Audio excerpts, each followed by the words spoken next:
أنا ياسمين. يلا بينا نبدأ الحدوتة. كان يا مكان، كانت في بنت صغيرة اسمها ليلي. عندها صاحبة بتحبها جدا اسمها ميرا. كل يوم بعد المدرسة كانوا يستنوا الوقت اللي ينزلوا فيه النادي عشان يلعبوا سوا. في يوم لبست ليلي فستانها الوردي وخدت الكرة بتاعتها ونزلت مع ماما. أول ما وصلت شافت ميرا بتجري ناحيتها وهي بتضحك. قالت ميرا: يلا بسرعة نلعب. فضلوا يجروا ويلعبوا بالكورة، وبعدها ركبوا المراجيح والزحليقة وكانوا مبسوطين جدا. بعد شوية تعبوا فقعدوا تحت شجرة كبيرة ياكلوا آيس كريم ويتفرجوا على الأطفال اللي بيلعبوا.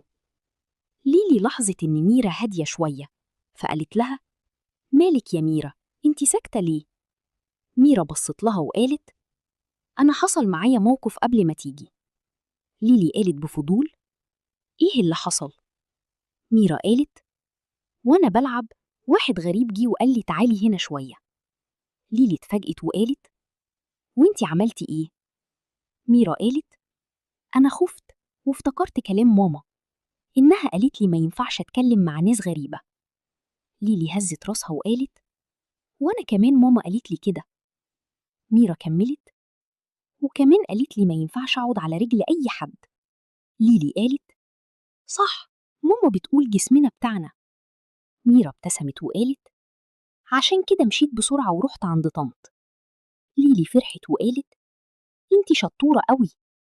وبعدين البنتين رجعوا يلعبوا ويضحكوا وهم حاسين بالأمان، وعارفين إنهم لازم يبعدوا عن أي شخص غريب ويروحوا بسرعة لشخص كبير يعرفوه لو حصل أي موقف يخوفهم. وانتوا كمان يا شاطرين، اوعي حد ما تعرفيهوش يجي يقولك تعالي معايا أو اقعد على رجليا. جسمك ملكك انت بس. تصبحوا على خير يا حلوين.